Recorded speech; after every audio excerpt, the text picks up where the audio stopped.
Hello and welcome back to Multimodal. I'm your host, bakztfuture. This is a podcast where I talk about GPT-3, multimodal AI, the company called OpenAI. I also talk about, open source stuff going on, whether that's GPT-J, DALL-E Mini, VQGAN, and Clip, all the different AI models and their associated their associated open source communities. I love chatting about these things. Today, I wanted to chat about OpenAI Codex. And so before I get there, the question is, why do I want to chat about OpenAI Codex? Well, while OpenAI Codex was going on, I was working on a series called GPTX, DALL-E, and Our Multimodal Future. I was not only working on it, I was releasing it. It was one video every day for like a month, basically last month. And it was crazy. It was a lot of fun. But it was just kind of funny because while everybody else was talking about the future of code, I was talking about, that series is about AI and creativity. So I was saying, everyone should be an artist. Everyone should be creating. Anything is possible. I want you to generate movies and architecture designs and product designs, right? And it was almost as if Steve Jobs had released the iPhone or something, and I was talking about the iMac, something of that sort, right? And I mean, in a way, it's kind of fun. It's nice to do something different. Everybody else is focused on one thing. You're focused on another. It wasn't intentional. I didn't know about OpenAI Codex until basically a week or two before it was going to be announced, right? I had early access and I was playing with it. But by then, the series was already in motion, right? So it was not intentional. It's just pretty funny. And so now the interesting thing is sort of the cloud has lifted. OpenAI Codex has been around for a month now. The veil has been removed. Many people have access to it. And since then, there is time for us now to reflect on it, talk about it. And there's some distance now between the hype of the announcement and today, right? And so that's why I want to talk about Codex, is because while everything was going on, I had to keep my mouth shut, because I was out tweeting everyone should stop coding and be artists, right? That's what I was busy tweeting. And so now the cloud has been lifted. Let's chat about Codex. And this may be part of an upcoming series. I'm not sure when it will be released, which will be called Essays About Codex. My inspiration is a lot of, movie, film critics, film analysts. Think of Nerd Writer 1, for example, on YouTube, very thoughtful video essays on movies and art. I want to, make that style of video, but talking about OpenAI Codex. That's the pitch of this series. And it's almost let's talk about OpenAI Codex, but not how a programmer would talk about it. Let's talk about it the way an analyst, film critic, somebody who's an essayist would talk about Codex. And the reason is, I just have these thoughts and ideas and opinions on it where I just think they'll fit better in that kind of format as opposed to some kind of programming tutorial or something like that. And so Essays About Codex, it's something I'm really excited about. And today, because the podcast is more behind the scenes, it's very raw, trigger warning. I just want to put these ideas out there. And keep in mind, many of them are not ready. They're not even close to their final form. They're not crystallized. They have not reached some equilibrium. But I just think it's good practice to put your ideas out there. It's good practice to share them with others and, really listen to their feedback and what they think. And they may agree, they may not, they may not agree, but they may punch it up. They may help you look at things in new ways. And so today I'm sharing these ideas really raw with you. And I hope you have some pointers for me as well. I'm open to learning. I'm open to hearing what everyone else has to say. I'm not going to be sharing all the ideas in this series, but I think I will share some of them today. And of course, before I get started, it's been about a month or two since Codex has dropped. I wanted to just formally congratulate OpenAI and the team behind it. I think this is incredible research. I do think Codex in its current state changes programming forever. Programming, product management, project management, high-tech company leadership. Codex has significant implications. I want to congratulate OpenAI and the team behind it. And I want to make a disclosure in a way that, please, none of this, please don't take any of this personally. I apologize if I do sound critical. A lot of this comes not just from a constructive place, but also a place of love. I am the biggest OpenAI fanboy. I love GPT-3. I love all OpenAI products. And of course, I mean well. And I know there's a lot of, elbow grease, hard work, hard nights put into these kinds of products and stuff and initiatives. And so I don't want to sound like I'm hating and discrediting or trying to bash other people's life work. I know this is the most meaningful work probably that team has ever worked on before. So again, thank you for putting this product out. And, please take this from a place of love. So with that out of the way, I wanted to just start with, let's chat about Codex versus GPT-3. So when GPT-3 came out, I felt it was like this world-changing event, right? Like I would categorize it up there, like perhaps with the original iPhone announcement or something of that sort. There was tremendous hype. So many people outside of the AI community, broader tech community and beyond became interested in GPT-3. We're hearing about it, and so many people wanted access. And on top of that, there was just a flood of GPT-3 use cases, right? Whether that's Bram, whether that's people in that, original OpenAI Slack community when the community was like less than 8,000 people, whether it was on YouTube, like me publishing my video on, using GPT-3 to, generate n-grams or, convert sequences of text into tokenized versions. So like my stuff was a little bit technical. I also made one on obfuscating code. There was use cases, there was demand, there was a need for access, and it was making huge like media kinds of features, right? It was in all the different kind of major tech news outlets. And a lot of that is justified, right? Like when I think about GPT-3's capabilities and the things they could do, these are things that I felt, AI or NLP was like 5-10 years away from actually completing, right? But it was here today. And so I can understand why the excitement about GPT-3 was so big and it spread so much. There was so much word of mouth. One of the interesting things about GPT-3 and the community that we don't talk about, it's almost like the GPT-3 community formulated overnight. This product was so compelling. There was so much word of mouth. The intensity was so high that, OpenAI, without any sort of marketing or whatever, just from product word of mouth, had a community. And their problem was actually restricting the amount of access to the community for safety reasons. Otherwise, I suspect if they had opened the floodgates, probably millions of people may have joined the OpenAI GPT-3 community overnight. And so I guess what I'm saying is GPT-3 was an exemplary product launch. There was a lot of substance there. There was a lot of merit. There was a lot of use cases being discovered. It was making the news. Like there's all these things. It's as good as things could get. They've got lightning in a bottle with GPT-3, right? Now, OpenAI Codex, for example, the event OpenAI threw was awesome. I felt it had a lot of production value. They probably spent a lot of time on it, but like after that first week, I felt a lot of the hype has sort of fizzled out for OpenAI Codex. It is nothing like GPT-3. GPT-3 today, there is still a lot of hype around it. In fact, GPT-3 has become a meme, right? Like people would be like, somebody needs to make GPT-3, but for, reading my emails and, like just summarizing them and telling me the most important information and suggesting things I should do. Somebody needs to make GPT-3 for my calendar. Somebody needs to make GPT-3 to help me, manage my chores and errands and make the best to-do list ever. It's become a meme in a way.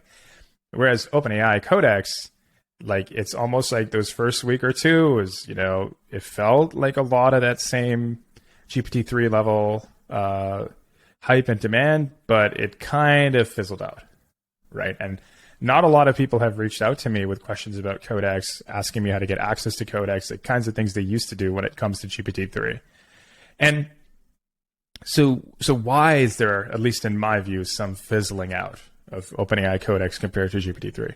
Well, the first reason is I just think that the market for programmers is a lot smaller than the market for GPT-3, right? I don't know how many programmers there are in the world, whether that's 1 million, 100,000, 3 million, 10 million, I don't know. But it's certainly a smaller number, right? Whereas GPT-3, pretty much anyone can be a GPT-3 user. It can write copy, it can write poetry, it can help you write a science fiction novel, it can help you make decisions about what you should do today, it can recommend songs to you. Like, there's all these different things that GPT-3 can do, which can appeal to everyone of any age, right? Whereas this subset of people who are into programming or using AI to code, like, that's a lot smaller. So maybe this hype has died down in a way because the market is just smaller, right? That's reasonable. I can believe it. Maybe the other reason stuff has died down is because OpenAI Codex is following up something like GPT-3, right? And so with GPT-3, it's almost like it went on stage, it did its bit, and like the audience, including myself, were, like on their feet applauding it and just throwing roses, like, because we were just so blown away. And then Codex comes along and is sort of on stage and is like, I'm basically GPT-3, but for code, right? And in that case, like, I don't know, like, how that performance would do, like, if it would fall flat in a way. I certainly would not want to follow up a tough act. Like, it's a tough act to follow. I would not want to follow up GPT-3, right? Even as a research achievement, GPT-3 is hitting pretty heavy, right? And the GPT-3 has just raised the bar so much higher for what really blows the audience away, right? Like, what really needs to, like, DALL-E blew me away a little bit more maybe than GPT-3. GPT-4 may blow me away, but even then it'd be a little bit less than GPT-3 because it's, again, expected and it's following this exponential curve, right?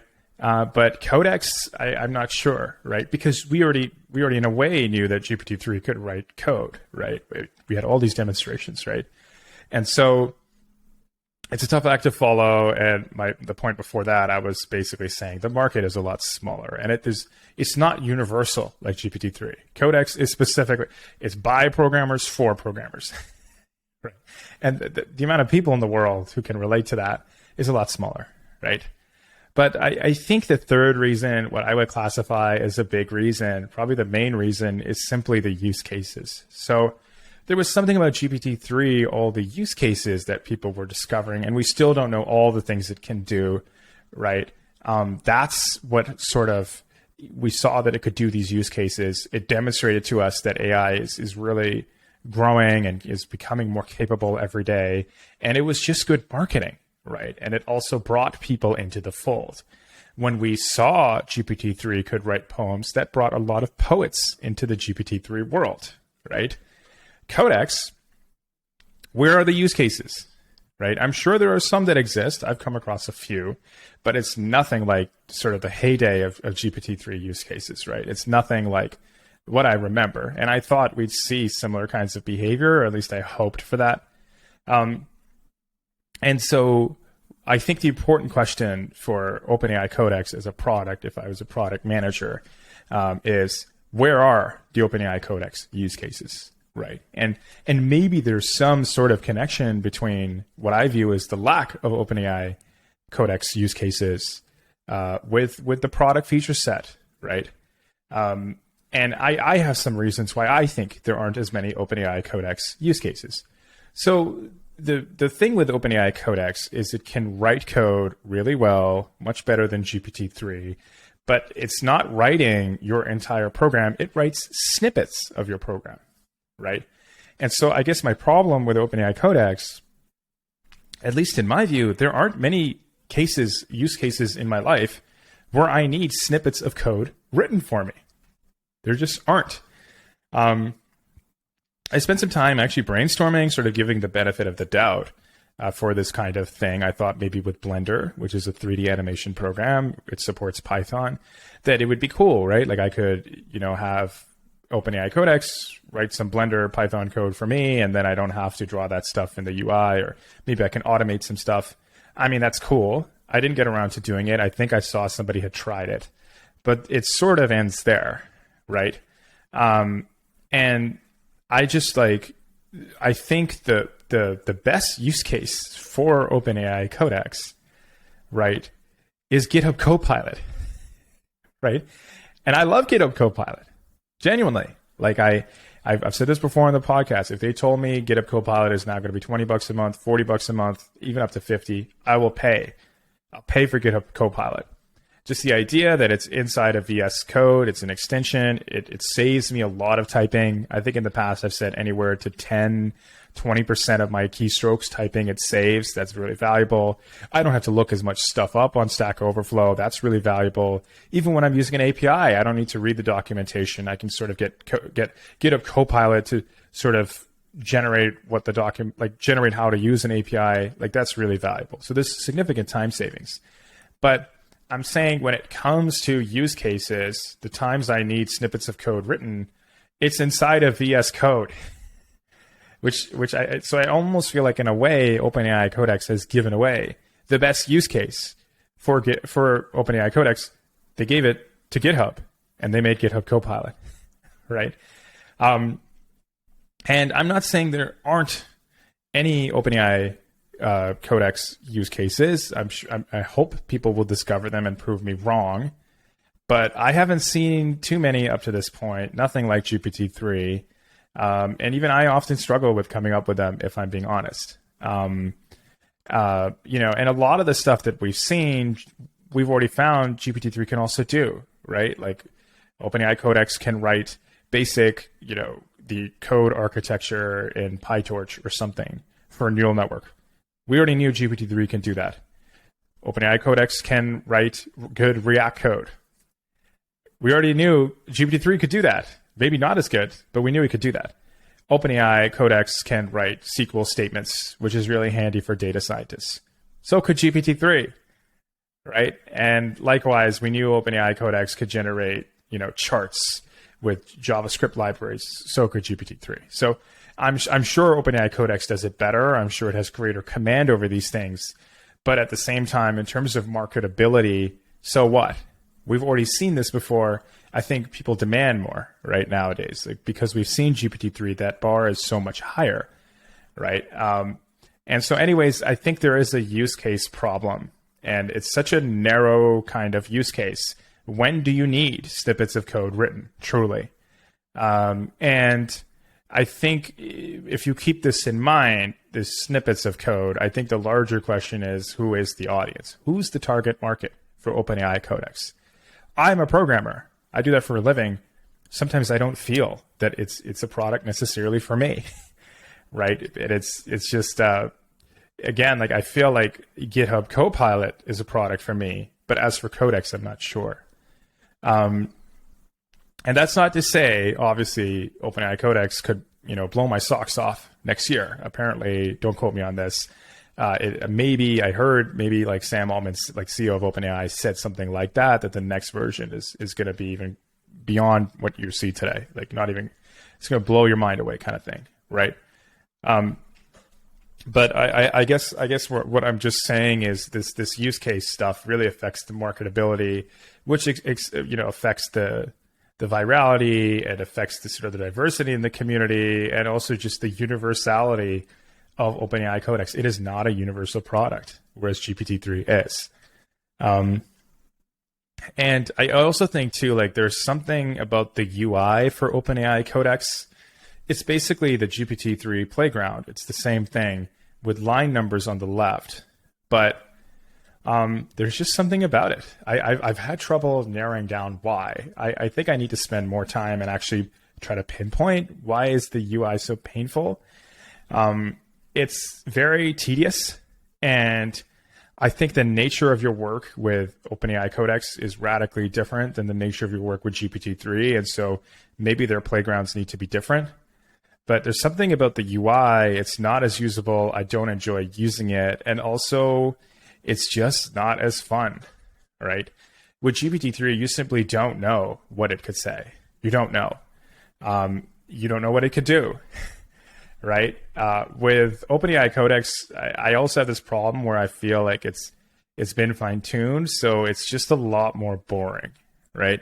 I mentioned in my earlier podcast with Abron, like I was like, it feels like OpenAI Codex doesn't know a single joke, and he had said no, he's had a lot of experiences where it can be quite funny in its own way, and sometimes it'll tell the joke but wrap it inside of code for an HTML web page, right? Which is a real Codex thing to do.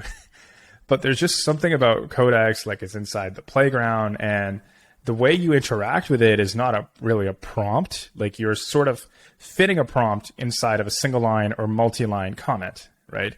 So you write a single line, multi-line comment, and then it generates the code. You may not like it, so you get it to regenerate. Then you write another single line or multi-line comment, right? And so there's something about the UI that it's not as fun, it's not as interactive, it's a little bit dry and dull, if I'm being honest, compared to how fun GPT-3 can be. And I feel sometimes very limited and restricted just having to write these programmer-like comments, to get it to do stuff. And I know that's the point of it. It has to do with a transformer architecture. But there's something about the usability in that is just not as exciting. Now, that's the Codex playground. There's also a Codex JavaScript playground. And so the JavaScript playground is awesome, right? And I think that's part of the reason is you can make like 2D games. JavaScript is more dynamic, it's more visual. And so maybe Codex has sort of a boring problem where you're just writing like, I don't know, Python and C. Whereas the Codex Sandbox with JavaScript, that thing is fun because it's, JavaScript and you can make a game and it's just more interactive. And that felt to me like the future. That felt interactive and like kind of mind blowing. But Codex inside the playground, not so much. In fact, I often try to avoid it. There's something about it. I don't know what it is, whether it's the UI, whether it's the tediousness of it. Maybe I need to think more about it. Maybe, observe myself, do some kind of user study. But I've heard a lot of people say like there's something about the Codex playground which just feels off. And again, this goes back to my question of who is the audience and what use cases did OpenAI expect? What were the use cases, right? What are the use cases where you need snippets of code written, like isolated snippets of code written in your daily life? Let me see what else is in my notes. Yeah, so just very quickly, like I also wanted to mention, like what would really excite me, and I've mentioned this before, I want zero-shot app generation. I want zero-shot website generation. That's what I want. I don't even want to worry about the code. I want to just describe in just English what kind of website I want, what it should do, push a button, and it generates the whole code base, right? And the website works and everything. And I understand there's like a lot of engineering problems. There's a lot of AI research that would need to get it to that point, right? Right now, like Codex, it can't even, open a browser. It can't open a browser. It can't refresh a website to see if the website design it conceptualized for you actually looks like what the code tried to get it to look like. It can't do these things. But if we could solve these things, I think that would make OpenAI Codex a lot useful. If OpenAI Codex could write more than just a few characters, but the entire code base, or at least fit in more stuff into its character window, that would also be really helpful. If I have a magic wand, I mean, I don't just want zero-shot code generation. I don't want to worry about code at all, right? Like I would rather even just speak in English. And like, if it's true AI, you shouldn't need to describe the steps and everything that would need to happen for the code, kind of like how you do with Codex now. It would just figure it out and it would manage that whole code part and let you just either give rules or instructions or a description. I think that would be true AI and that would be truly mind-blowing, right? Like I don't understand why we're still dealing with code, right? If AI is sufficiently advanced, coding should be something managed by the computers, not us. And I will be, in this series probably later talking about, what is the role of a programmer? How does programming fit into a longer timeline of human, jobs, human, historical roles? Like, I often feel coding is like this gray area. We were just intermediaries, but the potential of coding is a lot greater, perhaps without humans in the equation, right? And what are the limitations of both humans and computer programs, right? Versus the limitations of AI. And so anyways, like I'm just saying this whole, like, we have an AI model to just help us write code. That's one thing. I just think having an AI model so we don't have to write code, so that it just writes the code. We have no visibility even into the code. Like, and I mean, obviously we want some visibility for safety reasons and other stuff, but you know what I'm saying, right? Like I think we shouldn't have to even think about code at all with true AI.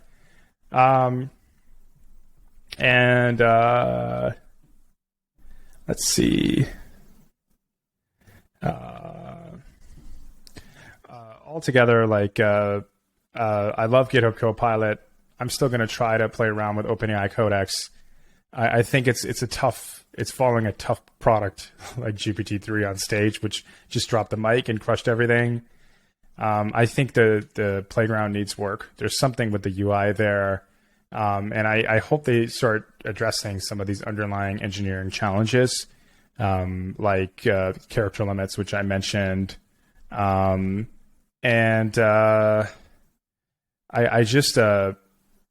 really excited to see what they come up with next. Maybe perhaps we're just looking at version 1, which they know is highly limited. It's just to get the ball rolling. And the next one will absolutely destroy and crush. And also, who knows, right? With the scaling laws, with computing power, with Moore's law, like all these things, I don't know what the next generation of codecs can do, like how much it might blow me away and change my mind on things, right? So far, I still like Codex. I think it's incredible research. And honestly, I look forward to hearing what they come up with next. So anyways, these are my broad ideas when it comes to essays on Codex. I'm still working on it, still thinking about, where else the series could go. And I have other points too, which just really aren't even ready for the podcast yet. So real quick, I also wanted to mention, I did look it up on Google Trends. Let me mention that really quickly. GPT-3 versus OpenAI Codex. From what I'm seeing, OpenAI Codex did not even get, what is it like? It almost looks like it hit maybe 10% at its most hype when it was announced to GPT-3. So GPT-3 was like far more hyped and continues to have more interest than OpenAI Codex does now. And so if we're purely going off Google Trends, I don't know if that's the best basis, if that's the most accurate. There is just far more interest in GPT-3, and the data sort of does speak to this narrative that I'm describing, that in a way OpenAI Codex is starting to kind of fizzle out. And I'm not saying it's over. Maybe it's sort of just a dry lull. Maybe, we might be 1 or 2 use cases away. But I definitely think this Codex product is really a long-term thing. And I think the company, maybe OpenAI, needs to think about some things like, who is the target market? What are the broader categories of use cases for this product? And maybe how can we make Codex more fun? I think that those are my higher level thoughts about OpenAI Codex.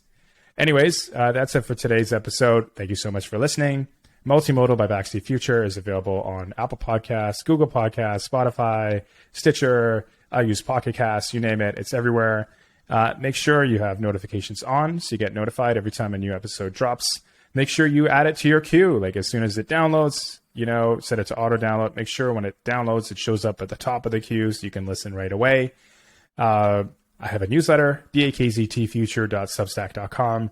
That's where I share some behind the scenes stuff, big ideas. I sometimes in a really raw way will write stuff and put it out there. Sometimes I'll, some things are just better as writing, so I'll even upload them there. There won't even be a podcast. Make sure you check it out. And you can find me personally on Twitter at bakztfuture and Instagram, bakztfuture. More raw thoughts. I'm going to start sharing some of my own AI art and stuff on those 2 channels as well. Anyways, you know where to find me. I hope you have a great day, night, evening, morning. If you're out getting ice cream, if you went skiing or something, if there's snow in the area you're in, if you are listening from the future, if you're listening from a spaceship, if you're using GPT-7 and wondering, how did people who used to use GPT-3 in the past, how did they find it? And so you're from the future listening to the past. I want to thank you for listening, and I hope you have a great day, night, morning, evening, wherever you are in this planet, in the multiverse. I hope it's awesome. Thank you so much for listening. Bye.